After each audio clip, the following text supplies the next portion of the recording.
नमस्कार, आप देख रहे हैं हॉर्नबिल टीवी और आपके साथ मैं हूं दिव्यदर्शनी। सबसे पहले बात करेंगे बड़ी खबर की, जहां पर प्रदेश में लगातार मौसम का मिजाज बदला हुआ है। देहरादून में भारी बारिश का दौर भी जारी है। बारिश के चलते उफान पर नदी नाले आ गए हैं। लोगों को पुलिस प्रशासन की टीम सतर्क कर रही है। नदी किनारे रहने वाले लोगों को पुलिस ने अलर्ट किया है। कई जगहों पर जलभराव की स्थिति भी देखी गई। प्रदेश में भूस्खलन के चलते 131 मार्ग जो हैं वो बंद हैं। तो ये बड़ी खबर आपको बता रहे हैं, जहां प्रदेश में लगातार भारी बारिश देखने को मिल रही है। उत्तराखंड के अलग अलग हिस्सों से खबरें आ रही हैं जलभराव की, और नदी नाले उफान पर है। देहरादून में भी पिछले कुछ घंटों से तेज बारिश देखने को मिल रही है। और जो नदी नाले के किनारे लोग रह रहे हैं, उन्हें भी पुलिस प्रशासन की टीम अलर्ट करने में जुटी हुई है। नदी नाले के किनारे न जाने की अपील सभी से की जा रही है। वहीं भारी बारिश की वजह से जो भूस्खलन हुआ है, उसके चलते 131 मार्ग बंद हैं।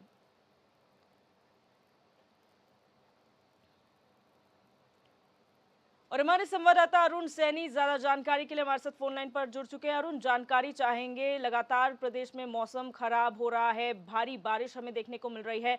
मौसम विभाग ने आगे आने वाले समय के लिए क्या पूर्वानुमान दिया है? जी देखिए, बिल्कुल प्रदेश में बीते रात जिस तरीके से जो बारिश हुई है, बात की जाए पूरे प्रदेश की तो बारिश ने काफी जो है त्राहिमाम प्रदेश में मचा है और काफी जनजीवन इससे अस्त व्यस्त भी हुआ है। करीब 131 जो सड़कें हैं वो बंद है, जिसमें कि राज्य मार्ग, राजमार्ग और जो मोटर मार्ग हैं वो भी बाधित हुए हैं। और ऐसे में लोगों को जिससे काफी परेशानियां भी जो है वो झेलनी पड़ रही है। राजधानी देहरादून की बात की जाए तो देहरादून में करीब 21 सड़कें जो है वो प्रभावित हुई है, जिस तरीके से बीते रात जो है बारिश हुई है। ऐसे में कई जगहों पर जलभराव भी की समस्या भी काफी ज्यादा उत्पन्न हुई, जिसमें लोगों को काफी परेशानियां इसकी वजह से भी हुई। और एक जी।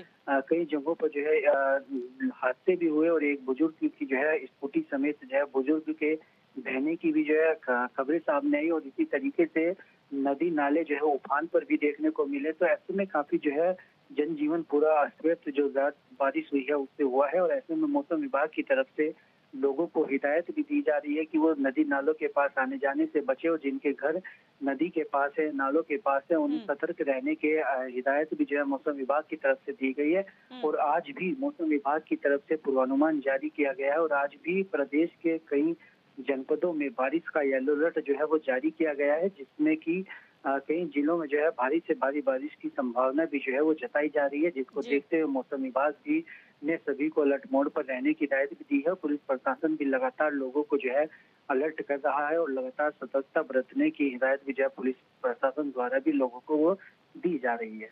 अच्छा अरुण, यहाँ पर भूस्खलन के चलते 131 मार्ग पूरे प्रदेश भर में बंद हैं। ऐसे संवेदनशील जगह जहाँ भूस्खलन हो सकता है, वहां पर प्रशासन क्या कर रहा है? लोगों को किस तरह से राहत पहुंचाई जा रही है? जी देखिए, बिल्कुल देखिए, कई जगहों पर भूस्खलन की जैसे ही बारिश होती है तो भूस्खलन की समस्याएं काफी ज्यादा उत्पन्न होती है। और पहाड़ी जनपदों की अगर बात की जाए, पहाड़ी क्षेत्रों की, तो भूस्खलन की जो घटनाएं हैं वो सबसे अधिक देखने को मिलती है, चाहे वो उत्तरकाशी हो, रुद्रपुर हो, रुद्रप्रयाग हो। तो इन जगहों पर जो है काफी ज्यादा बीते रात लैंडस्लाइड हुई है। तो ऐसे में वहां पर भी लगातार राहत बचाव कार्य जो है प्रशासन के द्वारा किए जा रहे हैं। और लगातार जैसे ही भूस्खलन होता है तो मशीनों के जरिए मलबा हटाया जा रहा है, जिससे मार्ग बाधित ना हो। और ऐसे में जहाँ कहीं ऐसी हादसे भी हो रहे हैं तो वहां पर भी तुरंत राहत बचाव कार्य जो है वो किए जा रहे हैं। प्रशासन द्वारा बिल्कुल मुस्तैदी के साथ में जो है वो कार्य किया जा रहा है, जहाँ पर भी कहीं ऐसी घटनाएं जो है हो रही हैं। और इसी के लिए राज्य सरकार के द्वारा भी जो है सभी को अलर्ट मोड पर रहने के निर्देश शुरू से ही लगातार दिए गए हैं। और ऐसे में समय समय पर मुख्यमंत्री पुष्कर सिंह धामी भी समीक्षा बैठक जो है करते हैं, चाहे आपदा विभाग की हो, पीडब्ल्यूडी विभाग की हो या अन्य विभागों की। तो ऐसे में सभी को 24 घंटे अलर्ट मोड पर रहने के निर्देश जो है वो दिए गए हैं। और क्योंकि 15 सितंबर तक अभी मानसून सीजन है तो 15 सितंबर तक पूरे 24 घंटे अलर्ट मोड पर रहने के निर्देश जो है राज्य सरकार की तरफ से वो सभी को दिए गए हैं। जी, बहुत शुक्रिया अरुण हमारे साथ जुड़ने के लिए और तमाम जानकारी साझा करने के लिए। उत्तराखंड की राजनीति में पक्ष विपक्ष के बीच आरोपों का दौर लगातार जारी है। वहीं खानपुर से निर्दलीय विधायक उमेश कुमार ने भी 500 करोड़ रुपए में सरकार गिराने की साजिश करने जैसा मुद्दा सदन के अंदर उठाया। राज्य के इन्हीं तमाम विषयों को लेकर हॉर्नबिल टीवी ने मंत्री रेखा आर्य से खास बातचीत की।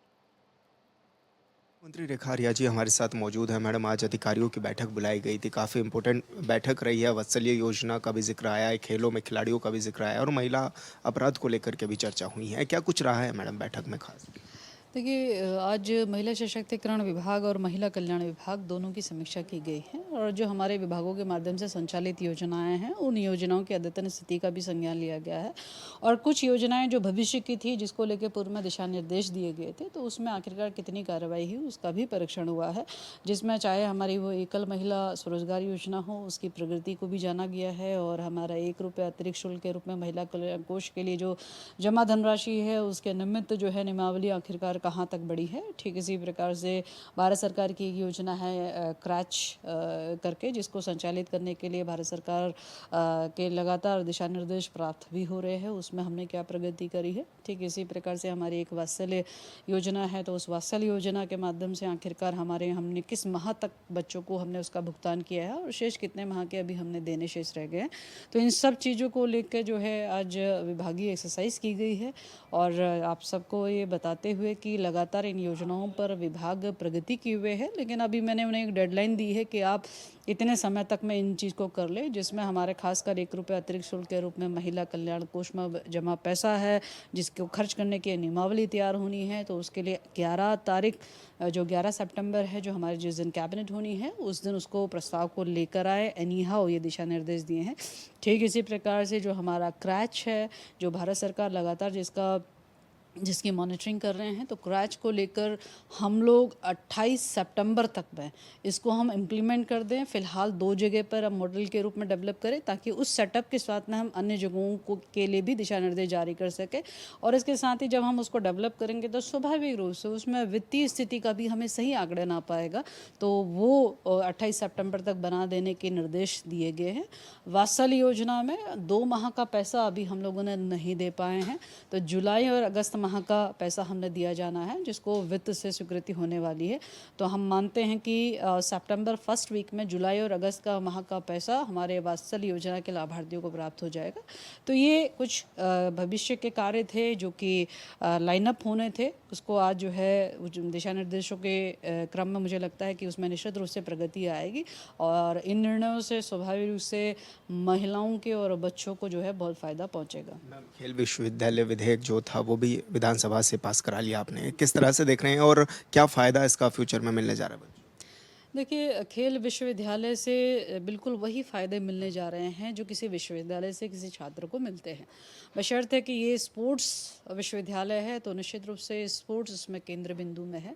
तो स्पोर्ट्स के सेक्टर में यदि हायर एजुकेशन में हमें जाना है, चाहे हमें डिग्री लेनी है, चाहे हमें पीजी करना है, चाहे हमें पीएचडी करनी है, चाहे हमें एमफिल करना है, ये सब चीज़ें जो है इस यूनिवर्सिटी के माध्यम से संभव होते हुए हम देखेंगे। और हमारे बच्चे जो स्पोर्ट्स के, चाहे हमारे महाराणा प्रताप स्कूल में हमारे बच्चे पढ़ते हों जो 12th के बाद में अपने भविष्य के लिए भटकते हैं, हमारे बच्चे जो छात्रावासों में रहते हैं वो भी 12th के बाद में भटकते हैं, तो आखिरकार उन बच्चों को एक उचित स्थान, एक उचित संस्थान मिल पाएगा और शेष हमारे राज्यों के बच्चों को भी उचित संस्थान मिल पाएंगे जो कि खेल के प्रति लगाव रखते हैं। और इसके अतिरिक्त अन्य जगहों, अन्य स्टेट के बच्चे भी यहाँ पर आके जो है वो अध्ययन कर पाएंगे। तो एक सर्टिफिकेट कोर्स जो है वो यहाँ के माध्यम से चल पाएगा। इसके साथ ही मुझे लगता है कि हमारे इसमें शोध की भी व्यवस्था है, तो आने वाले समय में वर्तमान में जिस प्रकार का टेक्नोलॉजी कह लीजिए, स्पोर्ट्स साइंस में कह लीजिए, या बच्चों की स्पोर्ट्स को लेकर जो अध्ययन है उसे कह लीजिए, वो सब कुछ जो है उस यूनिवर्सिटी के माध्यम से संभव होगा। और निश्चित रूप से खेल के क्षेत्र में जो है जो बेहतरीन प्रैक्टिसेस होंगी वो हमको यूनिवर्सिटी के माध्यम से देखने को मिलेगा। तो मैं मानती हूँ कि ये इस यूनिवर्सिटी के बनने के बाद में और इसमें अध्ययन करने वाले बच्चे निश्चित रूप से हमारे युवा, चाहे हमारे खिलाड़ी होंगे या हमारे युवा युवतियों को जो है वो बहुत प्रभावित करेंगे और इनके उचित एक दिशा उनको मिल पाएगी। कड़े कानून होने के बावजूद भी महिला अपराध काफ़ी बढ़ रहे हैं, किस रूप में आप इसको देख रहे हैं, क्या करें? देखिए, मैं मानती हूँ कि अपराध छोटा हो बड़ा हो, राज्य सरकार हर अपराध पर ज़ीरो टॉलरेंस के साथ काम करती है। राज्य सरकार की साफ मंशा है कि हमारा यदि कहीं भी दूर प्रदेश के कोने कोने में यदि कोई घटना संज्ञान में आई है, कोने कोने में घटना कोई मामला पंजीकृत हुआ है, तो उस पर संबंधित के विरुद्ध कार्रवाई, जो कानून की धाराओं में कार्रवाइयाँ हैं, वो सुनिश्चित होना बहुत ज़रूरी है। बाकी तो न्यायिक प्रक्रिया है, न्यायालय से जो उसके संग निर्णय होगा वो सभी को स्वीकार होगा, ये हम सब लोग जानते हैं। तो मैं मानती हूँ कि राज्य सरकार के द्वारा जिलों के कप्तानों को ये साफ निर्देश दिए हैं कि मामला कहीं का भी हो, छोटा हो, बड़ा हो, बालिका हो, महिला हो, वृद्ध हो, यदि किसी प्रकार का अपराध हो रहा है और वह अपराध दर्ज कराने आ रही है तो उस पर जांच करना, उस पर कार्रवाई करना, इसके साफ दिशा निर्देश है। तो अपने यहाँ पर मामले इसलिए बढ़ते हुए दिखते हैं क्योंकि ये स्वतंत्रता और ये आज़ादी, ये जागरूकता जो है राज्य सरकार ने महिलाओं को दी है, जिसके कारण से ये संख्या बढ़ी हुई आप कह सकते हो। लेकिन इस बढ़ी हुई संख्या के साथ में यदि आप इसका असेसमेंट करोगे कि आखिरकार अपराधी कहाँ हैं, तो आप यही पाओगे कि अपराधी या तो न्यायालय की परिधि में है या फिर वे अपराधी जो है वो जेलों की सलाखों के पीछे में है। ये आपको साफ साफ परिलक्षित होगा। तो इसलिए मुझे लगता है कि उत्तराखंड अपने आप में अपराध शून्य राज्य बनने की ओर जो है माननीय मुख्यमंत्री जी के सदैव प्रयास रहे हैं और हम भी उसी दिशा में लगातार प्रयास करते हैं। क्योंकि महिला आयोग के माध्यम से हो, बाल अधिकार संरक्षण आयोग के माध्यम से हो, लगातार उनके अधिकार और कर्तव्यों के प्रति उनके कैंप और अवेयरनेस कैंप जो है वो लगाए जाते हैं और इससे जागरूकता होती है। निश्चित रूप से एक उचित प्लेटफॉर्म के माध्यम से महिलाएं और बच्चे अपने अधिकारों को सुनिश्चित करने के लिए चाहे वो संस्थानों के थानों के रुख करते हैं अथवा जो वो आयोगों के माध्यम से अपने केस का निपटारा करते हैं। मेरा एक सवाल ये भी है, जैसे उमेश कुमार कह रहे हैं कि सरकार को स्थिर करने के लिए 500 करोड़ रुपए इकट्ठा किए गए हैं, विधानसभा में वही बात कह रहे हैं, कितना गंभीर आप भी मान रहे हैं इसको? देखिए, मुझे ऐसा लगता है कि उमेश कुमार जी माननीय विधायक हैं। जिस समय भी वे पत्रकार थे तो हम सब लोग जानते हैं कि किस प्रकार का उनका रहा है, वो हम सबको विदित है। और विधायक बनने के बाद में कितनी जिम्मेदारियां, संवैधानिक जिम्मेदारियां हमारे पर होती है और सदन में हमें क्या कहना है, हमें किस तरह से कहना है या हमें किस आचरण का पालन करना है या किस नियमावली का पालन करना है या सदन के अंदर किसी भी प्रकार का मतलब तथ्य विहीन बात जो है वो नहीं कहना चाहिए। इन सिद्धांतों को फॉलो अप करना है। मुझे लगता है इस पर उनको विचार करना चाहिए।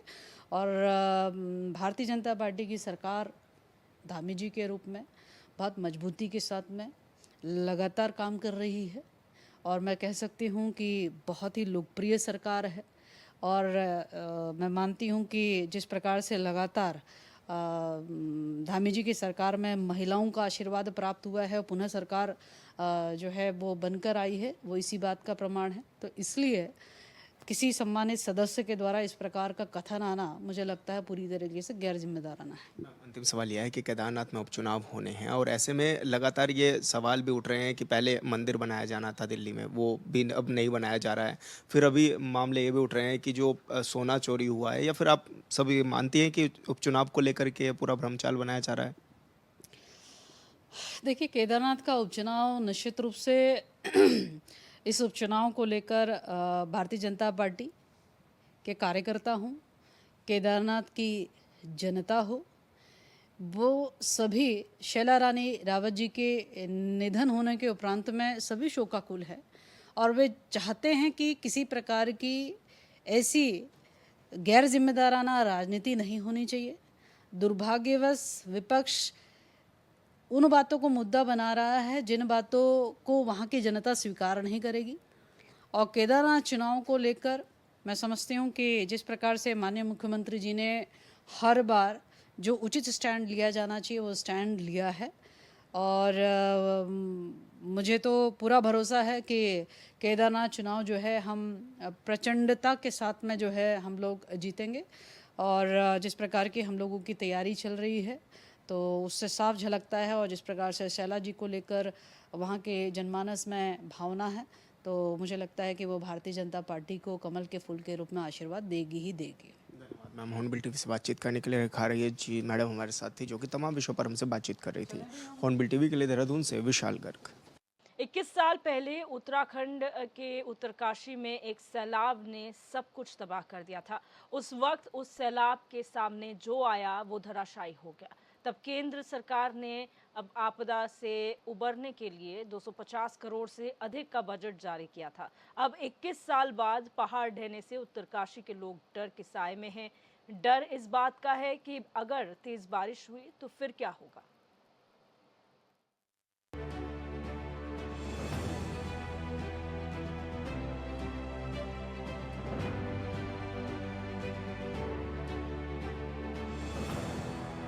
वरुणावत पर्वत से 21 साल बाद फिर डर, पहाड़ से भूस्खलन, फिर लोगों में दहशत। भूस्खलन शुरू होते ही घर से निकले लोग। उत्तरकाशी में अत्यधिक वर्षा के बाद रात करीब 1:45 बजे वरुणावत की तलहटी गोपियारा जल संस्थान के निकट के पहाड़ी से भूस्खलन होने से लोगों में दहशत का माहौल है। पहाड़ से काफी मात्रा में पत्थर और मलबा गिरा है, जिससे गंगोत्री राष्ट्रीय राजमार्ग व गोपियारा कॉलोनी में सड़कों पर खड़े कई वाहन मलबे में दब गए। करीब 10 बजे करीब जो है बहुत मूसलाधार बारिश हुई। उस कारण जो है यहाँ एक गदेर है, इसमें बहुत भयंकर वो हुआ मलबा, और नीचे मेन हाईवे तक जो है मलबा जाके ये यहाँ वाहन सब दबे हुए। रात को काफ़ी खतरनाक बारिश हुई। रात को अरे सर देखो कुछ रोड तो खुल गई थी रात को नगर पालिका उससे। यहाँ पे SDRF NDRF ये रात को तो आए थे, वो आए थे, उन्होंने लोगों को सतर्क करा, बल्कि इधर से लोगों जो बसते हैं उनसे लोगों को उधर सुरक्षित स्थान पर पहुँचाया गया।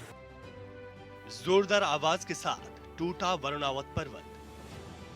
तेज आवाज सुन बाशिंदों की उड़ गई नींद। रात भर सो नहीं पाए उत्तरकाशी के लोग। गोपियारा जल संस्थान के ऊपर पहाड़ी से पत्थर गिरने के कारण यहाँ के बाशिंदों की नींद उड़ गई और वो रात भर सो नहीं पाए। यहाँ मलबे में कुछ वाहन भी फंस गए थे, जिनको नगर पालिका ने रात में JCB से निकाला। जिलाधिकारी के निर्देश पर SDRF व प्रशासन की टीम क्षेत्र में मौजूद है। SP अपर्ण यदुवंशी रात 12 बजे ही मौके पर लोगों से मिलने पहुंचे और उन्हें सुरक्षित स्थानों पर रहने को कहा।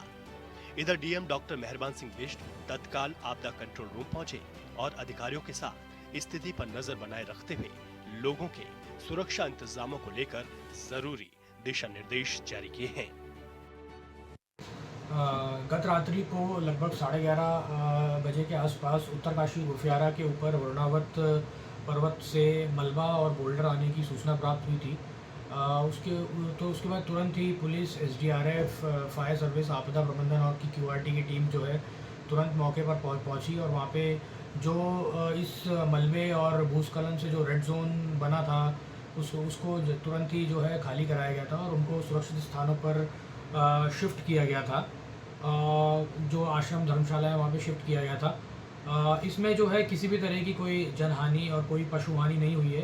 रात्रि में ही सुरक्षा को देखते हुए जो है ट्रैफिक जो है डाइवर्ट कर दिया गया था, उस एरिया को ज़ीरो जोन कर दिया गया था और वहाँ पे सभी लोगों को सुरक्षित स्थानों पर पहुँचा दिया गया था।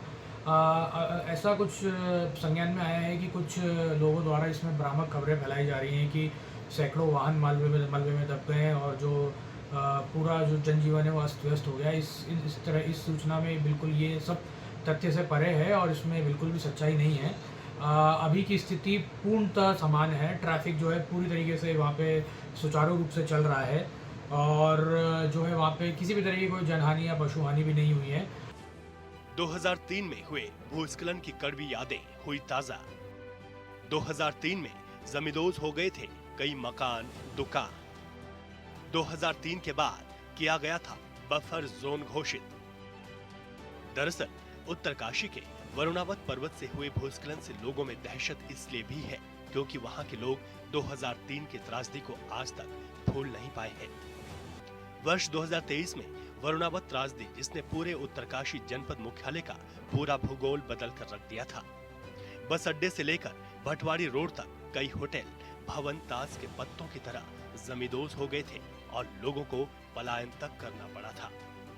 बाद में इस क्षेत्र को बफर जोन घोषित किया गया और अब वर्षों बाद मंगलवार रात भारी बारिश से लोगों के घरों में पानी भर आया। लोग जैसे तैसे अपने घरों से पानी निकाल रहे थे कि तभी जोरदार आवाज के साथ वरुणावत पर्वत से पत्थर गिरने लगे और लोग सड़कों की ओर दौड़ने लगे। रात को 10 साढ़े 10 बजे लगभग ये शुरू हुआ था और यहाँ पे जो बहुत अधिक मात्रा में जो है यहाँ पर मलबा आ गया था, जो ऊपर कहीं से सही से टूटा था। तो ये खाला जो है ये काफ़ी सालों से है पर इतना एक्टिव नहीं रहा, पर ये बहुत अधिक मात्रा में कल रात आया। यहाँ पे जो है आप मेरे पीछे देख भी रहे, कई वाहन जो यहाँ पे कल रात को मलबे में दब गए थे और वो तो रात को जो है फिर समय पर नगर पालिका का जेसीबी वगैरह आगे था, तो जिसने जो है यहाँ से मलबा कल रात को जो है काफ़ी उसमें साफ किया और उसमें काफ़ी वाहन जो दब रखे हैं और बहुत अधिक उसमें आया है। जो वर्णावट बता रहे हैं कि वहाँ भी भूस्खलन हुआ, क्या अब वहाँ पर भी जो है कल बहुत अधिक मात्रा में रात को मलबा और काफ़ी बड़े बड़े बोल्डर आए हैं। अब पीछे जो बैरिकेडिंग जिस समय वरुणावत आपदा आई थी उस समय की जो लगी हुई है उस पर वो काफ़ी हद तक टिके है और अब धूप लगने के बाद ही पता चलेगा कि क्या वो ऐसा तो नहीं कि कई बार जैसे पिछली बार पूर्व में हुआ था कि सूखने के बाद वो झड़ना शुरू हो जाता है। तो हम तो यही चाहेंगे कि भविष्य में जो उस तरफ जितने अधिक हो सके पेड़ लगाए जाएँ, ताकि जो है कहीं ना कहीं इन पेड़ों ने जो अभी वहाँ पर वर्तमान में है और जो बैरिकेडिंग जो हुई है उसने उस मलबे को काफ़ी हद तक रोका है। भूगर्भीय वैज्ञानिक ने लिया इलाके का जायजा। सोशल मीडिया पर फैलाई जा रही अफवाहें। बफर जोन में किसकी इजाजत से बने मकान। फिलहाल आपदा प्रबंधन NIM भूगर्भीय वैज्ञानिक वरुणावत पर्वत का जायजा ले रहे हैं। रिपोर्ट आने के बाद आगे की कार्रवाई की जाएगी। वहीं पुलिस का कहना है कि सोशल मीडिया पर यहाँ के बारे में भारी नुकसान की खबर फैलाई जा रही है, जो गलत है। वरुणावत पर्वत खतरे का संकेत तो दे ही रहा है। अब सवाल यह उठता है कि जब इस क्षेत्र को बफर जोन घोषित किया गया है तो यहाँ पर इतने बड़े लेवल पर भवनों का निर्माण किसकी शह पर किया गया, जबकि और इस बुलेटिन में मेरे साथ बस इतना ही। तमाम खबरों के लिए आप देखते रहिए हॉर्नबिल टीवी। नमस्कार।